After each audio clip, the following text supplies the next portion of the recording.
Class 11 की chemistry समझ नहीं आ रही है। ये समझ नहीं आ रहा है कि कौन सी स्ट्रेटजी फॉलो करें जिससे कि हम अच्छा स्कोर कर पाएँ। तो आज की वीडियो में मैं आपके साथ डिस्कस करने वाली हूँ क्लास 11 का पूरा सिलेबस एक सिंपल वे में और साथ में एक परफेक्ट स्ट्रेटजी जिसको फॉलो करके आप केमिस्ट्री में बहुत अच्छा स्कोर कर सकते हैं।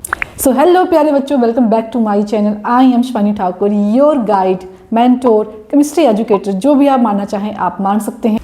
क्लास 11 आपका बेस रहता है। क्लास 11 में अच्छा स्कोर करोगे तो ऑब्वियसली क्लास 12 में भी अच्छा स्कोर करोगे और साथ में जितने भी कॉम्पिटिटिव एग्जाम आपके होने वाले हैं उनमें भी आप अच्छा स्कोर करोगे। तो मैं बात कर रही हूँ क्लास 11 की केमिस्ट्री की। ये रहा उसका सिलेबस। चैप्टर को अब हम फिजिकल, इनऑर्गेनिक और ऑर्गेनिक में डिवाइड करेंगे। तो अगर मैं बात करूं फिजिकल केमिस्ट्री की, तो फिजिकल केमिस्ट्री में कौन कौन से चैप्टर हैं? फिजिकल केमिस्ट्री में पहला चैप्टर रहता है आपका some basic concept of chemistry, second chapter रहता है structure of atom, third chapter है आपका पीरियोडिसिटी, फोर्थ चैप्टर रहता है थर्मोडायनामिक्स और फिफ्थ चैप्टर है इक्विलिब्रियम और सिक्स्थ चैप्टर है हमारा रिडॉक्स रिएक्शन। मतलब कि out of 10 chapter there are 6 chapter जो आपके फिजिकल केमिस्ट्री के रहने वाले हैं। तो फिजिकल केमिस्ट्री मतलब कि आपके न्यूमेरिकल फॉर्मूले समझ के प्रैक्टिस कर ली तो सबसे स्कोरिंग पार्ट आपका यही रहने वाला है। फिजिकल केमिस्ट्री में अच्छा स्कोर करना है तो इसकी स्ट्रैटेजी क्या रहेगी? स्ट्रैटेजी रहेगी नंबर 1 कि आप लोगों को डेली प्रैक्टिस करनी है। जितना भी आप स्कूल में आपको करवाया जा रहा है उसकी घर आके डेली प्रैक्टिस करो। सेकंड रहने वाला है कि आप जो फॉर्मूला है उनकी रिवीजन करो। रेपिटेटिव रिवीजन रहेगी तो फॉर्मूले आपके दिमाग में बैठते चलेंगे।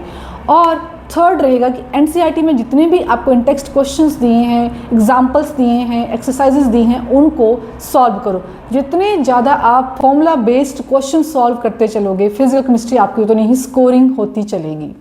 सेकंड पार्ट रहेगा आपका ऑर्गेनिक केमिस्ट्री। 2 ही चैप्टर आते हैं और वो चैप्टर कौन कौन से हैं? वो हैं हाइड्रोकार्बन और some basic principles of organic chemistry. आपकी ऑर्गेनिक केमिस्ट्री जो है क्लास 11th की वो बहुत ही इंटरेस्टिंग और बेस रहने वाला है आप लोगों के। यहाँ पे आपको IUPAC नेमिंग जो है वो काफ़ी अच्छे से अंडरस्टैंड करनी पड़ेगी। IUPAC नेमिंग अच्छे से कर लोगे तो ये आपका बहुत ही स्कोरिंग पार्ट रहने वाला है। रिएक्शंस जो होती हैं उनका वाई समझो, रिएक्शंस क्यों हो रही है उनके मैकेनिज्म समझो। मैकेनिज्म अंडरस्टैंड हो जाएंगे तो रिएक्शंस ऑटोमेटिकली आप इजीली कर पाओगे।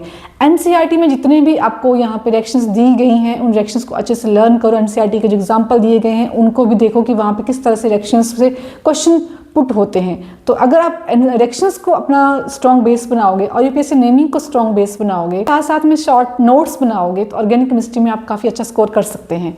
थर्ड रहता है हमारा इनऑर्गेनिक केमिस्ट्री में हमारे चैप्टर रहते हैं केमिकल बॉन्डिंग। कुछ यहाँ से सीबीएसई बोर्ड सिलेबस में है नहीं, जैसे कि S block element, P block elements और हाइड्रोजन, ये भी हमारे ऑर्गेनिक के ही पार्ट हैं, लेकिन अभी सीबीएसई बोर्ड ने इन चैप्टर को इंक्लूड नहीं किया है। तो इनऑर्गेनिक केमिस्ट्री थोड़ा सा थ्योरेटिकल पार्ट रहता है। तो अगर आपको इसको स्ट्रॉन्ग बनाना है तो एनसीईआरटी को लाइन बाय लाइन पढ़ो। मतलब कि एनसीईआरटी की एक भी लाइन आपकी इन चैप्टर की छूटनी नहीं चाहिए।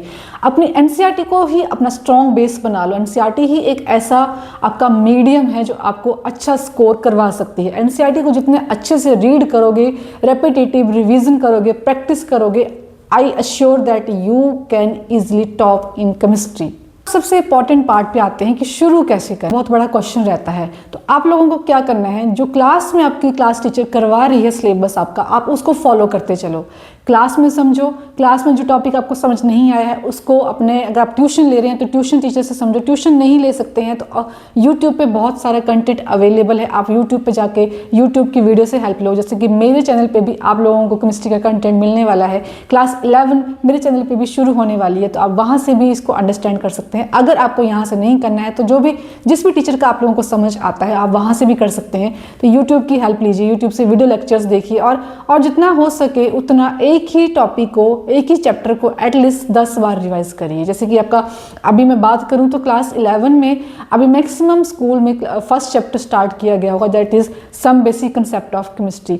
बहुत ही इजी है। एनसीईआरटी के क्वेश्चंस को प्रैक्टिस करोगे तो बहुत ही इजी रहने वाला है आप लोगों के लिए। शुरू हमेशा वहीं से करना चाहिए जहां से क्लास टीचर आपको करवा रही हो, कि ऑब्वियसली आपको क्लास में भी अच्छा परफॉर्म करना है, वही तो आपको बताएगा कि आपने कितना अच्छा स्कोर किया है। तो क्लास में आपकी जो टीचर आपको करवा रही है पहले तो आप उसके ऊपर फोकस करो, उसके बाद आप उसी चैप्टर को रिवाइज करो यूट्यूब से, ट्यूशन टीचर से, जहाँ से भी आपको मौका मिल रहा है अंडरस्टैंड करने का, वहाँ जाके अपने कन्फ्यूज़न को दूर करो। तो इसमें आपको स्ट्रेटेजी सिर्फ ये फॉलो करनी है कि जो क्लास में करवाया जा रहा है उसको डेली रिवाइज करो, डेली प्रैक्टिस करो, क्योंकि सिर्फ पढ़ना ही आपको अच्छे मार्क्स नहीं दिलाएगा। पढ़ना प्लस प्रैक्टिस प्लस रिवीजन, ये तीनों एक साथ होने चाहिए, तब आप अच्छा स्कोर कर सकते हैं। कंसिस्टेंसी को मेंटेन करिए, कंसिस्टेंसी रहेगी तो डेफिनेटली आपके मार्क्स जो हैं वो बहुत ही ज़्यादा अच्छे आने वाले हैं। तो क्लास 11 आपकी टफ नहीं है, आप लोगों को सीरियस, आप जितना अच्छे से सीरियसली स्टडी करोगे आप उतना ही अच्छा स्कोर करोगे। क्लास 11 अच्छा करोगे तो क्लास 12 भी आपका अच्छा रहेगा। तो कमेंट सेक्शन में बताइए कि आप लोगों को नेक्स्ट वीडियो कौन से टॉपिक पे चाहिए, कौन से चैप्टर पे चाहिए, या फिर कोई गाइडेंस वीडियो चाहिए, या फिर कोई कंफ्यूजन है तो आप वो भी कमेंट सेक्शन में बता सकते हैं। So write down in the comment section your doubts, कौन सा टॉपिक आप करना चाहते हैं नेक्स्ट। आप लोगों को गाइडिंग वीडियोस अच्छी लग रही हैं और केमिस्ट्री भी समझ में आ रही है साथ साथ में, तो इस चैनल को जल्दी लाइक करिए और शेयर करिए अपने फ्रेंड्स के साथ, सो दैट कि उन लोगों की भी हेल्प हो सके जो ट्यूशन्स अफोर्ड नहीं कर सकते हैं, या फिर जिनको कोई अच्छा मेंटोर नहीं मिलता है जो उनको गाइड कर सके कि हाँ इस तरीके से पढ़ाई कर। तो सब्सक्राइब करिए चैनल को। मिलते हैं नेक्स्ट वीडियो में।